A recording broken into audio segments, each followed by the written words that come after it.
Okay, 3 videos one day, overload, huh? Anyway, last but not least, I bought myself a new TIG welder. This one is an AC Tig. Previously only had DC unit, so basically now I have the ability to flick it into AC and adjust a lot more stuff to allow me to do aluminium welding. I did borrow very kindly my mate Pete's welder just to see whether it was worth me buying one, if nothing else just to actually practice some aluminium welding itself. I found that it wasn't as hard as I thought it might be, so technically we went ahead and bought this. So my Miller DC Tig is now for sale. The reasoning for the new welder is that my fuel tank came back from the welders. It's a long story, but either way around, it wasn't welded. So, whatever. Issues aside, he's a friend, so at the end of the day, I understand what happened. I won't go into it, but either way around, got the tank back, kind of got tired of paying $100 an hour, to be totally honest, to welders. Probably because I'm jealous. I should have become a welder. $100 an hour would have been nice to get in my own pocket, but hey ho, such is life. So I started welding it myself. So not the prettiest, but definitely seals. I've made obviously quite a lot of test pieces. You can see I just me mucking around on here, and I'm just trying to do a test piece here, some thick stuff. But basically I ended up with some really nice beads, which kind of gave me the emphasis to get on and get here. This is the one bit the welder did do. Unfortunately we got some problems with that, so I've had to build it up and grind it back down a bit. But all the rest of the welds are now mine. So like I said, I don't think they'll win a beauty contest, but effectively they will work. So we have our internal plumbing. We have an internal plumbing now, so the fuel pump, which is going to sit here, so basically will sit like so, come out there, the braided line coming to here, then we'll go back into the tank with the swirl pot. Same for this side, come up here from outside, back into the swirl pot. There'll also be a return line from the fuel rail. So we'll put in a vent tube, so when this obviously gets to the point it goes overflow, this will just return back into the tank. These tubes are exactly welded all the way at the back, kind of awkward to do. They're welded on this side because this tank, the tubes here are welded onto this piece before it was welded onto the tank, so technically these are sealed, but they might just leak a little bit from there once this tank gets up to this level. But the amount that leaks out there is probably less than the pump's delivering, so effectively there's still going to be 2 litres or plus fuel in here.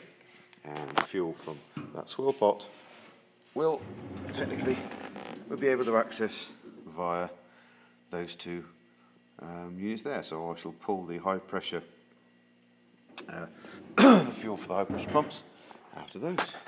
So swirl pot inside the fuel tank. I've still got to weld this one here, but I only just put this last wall on last night.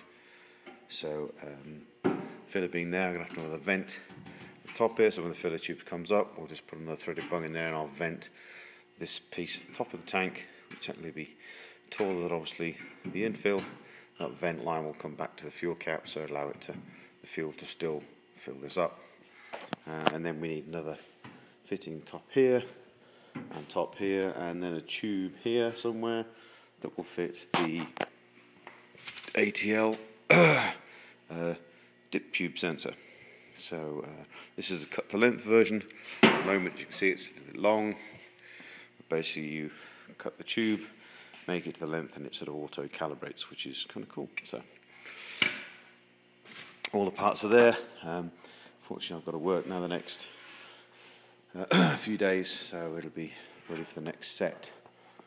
So yes, had to buy myself another welder. Kind of annoying, but to be totally honest, I was looking at close to 15 hours welding time on that, so it's about $1,500. Guess what? That was $1,500. So as far as I'm concerned, if I do the tank, then effectively, even if it's not the most beautiful thing in the world, that weld has just paid for itself. And obviously, I can do stuff like modifying the radiator for the fans. I can do the oil tank. And strangely enough, for the budding welders out there, the oddity I found with welding is I'm having more trouble welding to really thick stuff at high ampage than I am at small stuff, to the point where if you lower the gun, I'll get the right angle, it'll be nice. If you lower the gun right down, you can get a lovely bead on some real thin stuff, which is just kind of weird, because I expected the thin stuff to be the problem and welding to like a thick piece of billet to be easier. Well, you can't get the heat into the billet because it's so thick. Dissipates the heat so bloody well, it disappears. The thin stuff takes the heat pretty well. It still dissipates, but it doesn't dissipate as much. So it welds really nicely. So, which is good, because that means the swirl pot, the oil tank, which are, you know, aren't complicated like the fuel tank having lots of internals. This is basically just a tank with an in and out. Welding all of that stuff is going to be a breeze. So by the time I've done all the aluminium welding on my car, on this one, that welder would have paid for himself.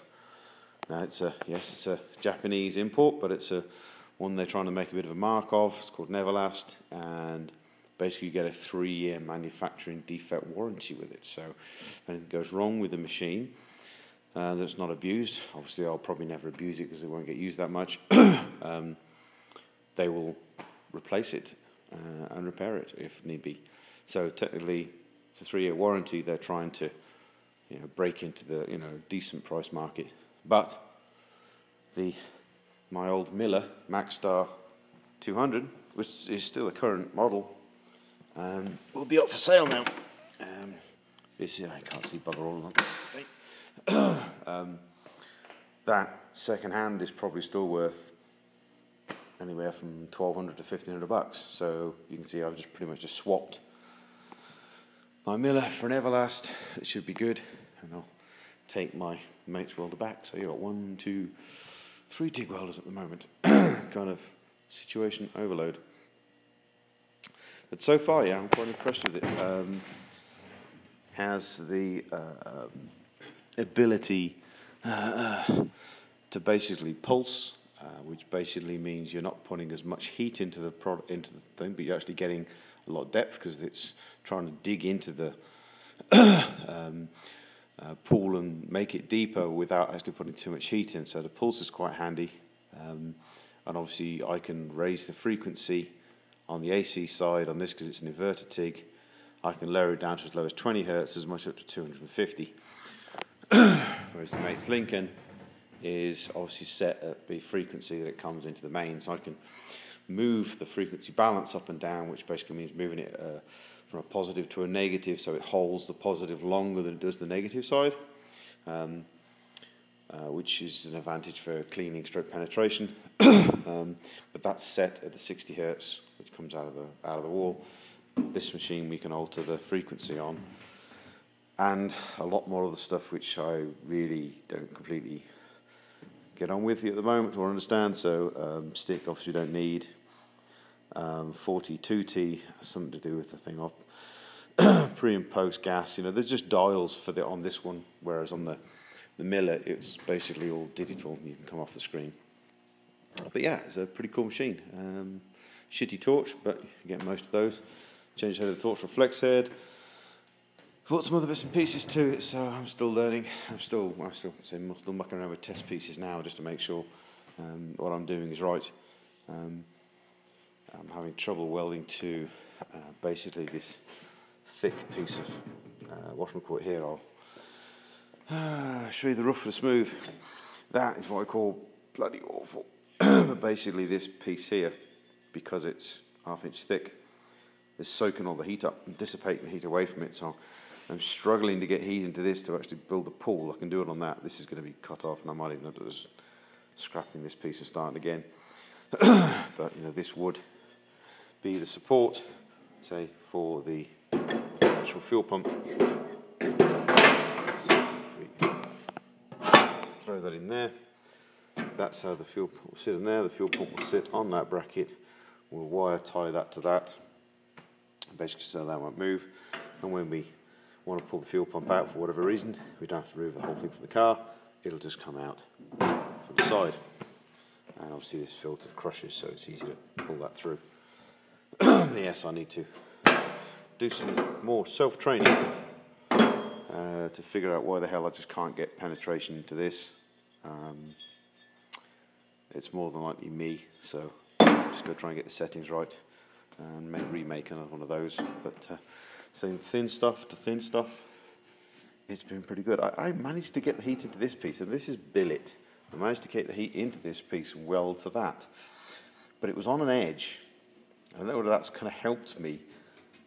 The heat kind of dissipate one way away. I'm not sure why that worked. This, because it's in the middle of the plate, so the heat dissipates everywhere, and I just can't seem to pull a pull on this. So,